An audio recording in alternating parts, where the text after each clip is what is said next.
Happy birthday, Sean Taylor. The GOAT, big dog.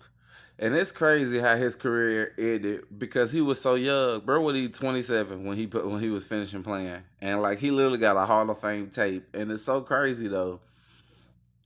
They finally got him some safety help because they was doing all kind of shit. At one point, I think they tried to move Sean Springs or over at safety when they got Fred Smoot. I think they had him at corner. They was my division rivals the entire time.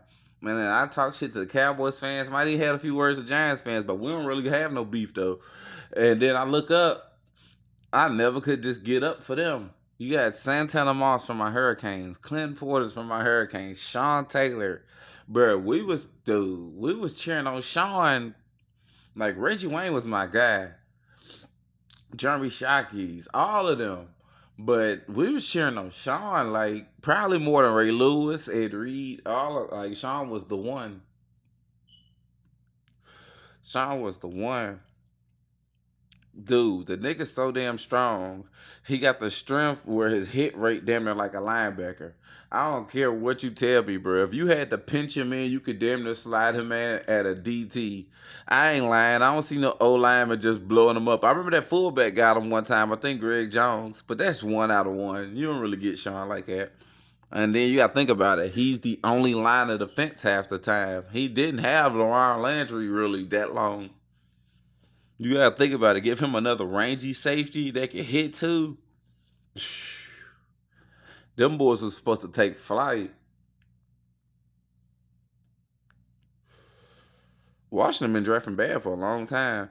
I mean, they did good with Sean Taylor, but LaRon Landry, Chase Young, they don't draft.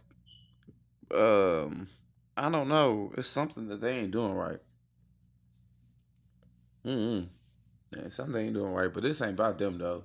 Shout out Sean Taylor, bro. He's still playing football somewhere. Gabe Taylor. I'm following him still. Shout out to him. Keep the name going. Keep the legacy alive. Your brother was 101. I'm talking 101. You put Sean Taylor on Baltimore. See, I don't really like talking that you put this, you put that, because that's fantasy talk. But Sean never really had nobody, though. What, LeVar Arrington? Uh, what was that other good linebacker they had? Washington had him for a long time. I think his name number was 53. I can't remember. And Fletcher, maybe. London Fletcher, maybe. Like, they didn't really have nobody with him, bro. They probably had maybe a cool corner, but their defensive team was lacking big time. Big time. He would have been on the Eagles or something. I couldn't even see how that Super Bowl even would have turned out, even with Spygate. You put Sean T out there. Couple of your favorite receivers and they scripted plays the Patriots would already had. Them motherfuckers wouldn't have went the way they thought they would have went because Sean would have had other ideas.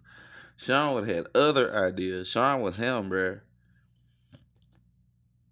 Him. They used to call him Meast sometimes. Man and Beast, a combination of both. Meast. I used to be like, bro, I don't like that nickname. But I used to see it all the time. Meast 21. I used to be like, what the hell? Man, I be calling him Meast. But yeah, man, Sean was him, bro. And you don't really see too many safeties. Like safeties, it's okay to be like, yeah, I'm a big hitter. Like I seen Jabril Peppers lay somebody out one time. That doesn't necessarily label him a big hitter. Maybe you can throw in a few big hits, or you are a hard hitter per se at times, but that doesn't make you a consistent big hitter. Sean Taylor came into the draft and was like, bro, I'm Sean T from the University of Miami, the hardest hitter in the entire draft. That means your corners, your other safeties at the other safety position, your linebackers, your nickels, your defensive linemen, your ends, your DTs. I'm hitting harder than all these guys moving, dog. And boy, did he back it up. I don't care about that All-Star game punter hit. Sean was smacking shit and making impact plays since he hopped on the field. I feel like Nowadays, a lot of players kind of play his style, but they still not playmakers. Like, think of Kyle Hamilton if he hit harder and got more interceptions and was more faster. That'd be like Sean Taylor. Think about I don't care what Sean Taylor 40 speed ran. He run faster than whatever the fuck Kyle Hamilton or a 4.5 or 14. He run faster than all that shit, bro. I used to put Sean Taylor at cornerback on the game. Cornerback. And I'm talking locking shit. Locking shit. Locking shit. I ain't trying to hear it. I don't give a fuck if you had Moss or T.O.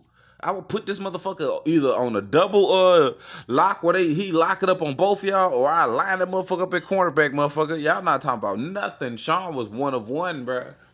You ain't no damn safeties that came into the NFL recently, or really probably since I've been just a big fan. The late 90s, coming all the way from the 2000s and up.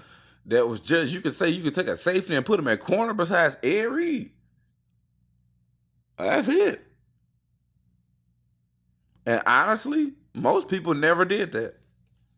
I don't care how bad it was. You can be a Madden 03 and your Samari Rhodes out for the game. You still never moved Ed Reed from safety. You left him right there. You never experimented and put him at corner. I used to put Sean Taylor at corner, linebacker. That motherfucker was a creative player, bruh. And I wouldn't cheat, juice his stats, nothing. Try to move his attribute points up, nothing. I just hit the simple edit button. Dude will be a rookie. He'll be a safety. He'll be coming in the game in the league 84, 86 or some shit. I'll switch his position to linebacker or something. This motherfucker be like 95. Had this motherfucker out there headhunting shit the whole game, bruh. And they labeled him at 230. Bruh, I don't touch the weight or nothing. You could low-key throw him at end, and because his strength and hit rate, bro, the motherfucker could low-key give you snaps easily at end too, bruh.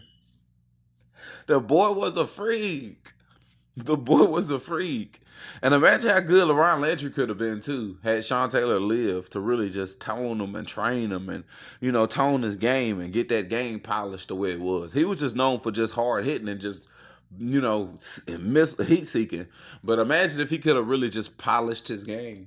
See, Sean Taylor came when the university just came fresh off a championship, but then got robbed by Ohio State. So it's like he learned from a lot of great players. The culture and all the different players that was there, the Hall of Famers. He learned from a lot of different people. I don't know who LeRon Landry really learned from. LSU had some cool people, but it wasn't just like everybody was just coming back and giving back like how the U do. The U pop back regardless. You always see a Hall of Famer or something on the sideline somewhere. Just straight up. Hell, our D-line coach is Jason Taylor. Like, the fuck? But happy birthday, Sean T.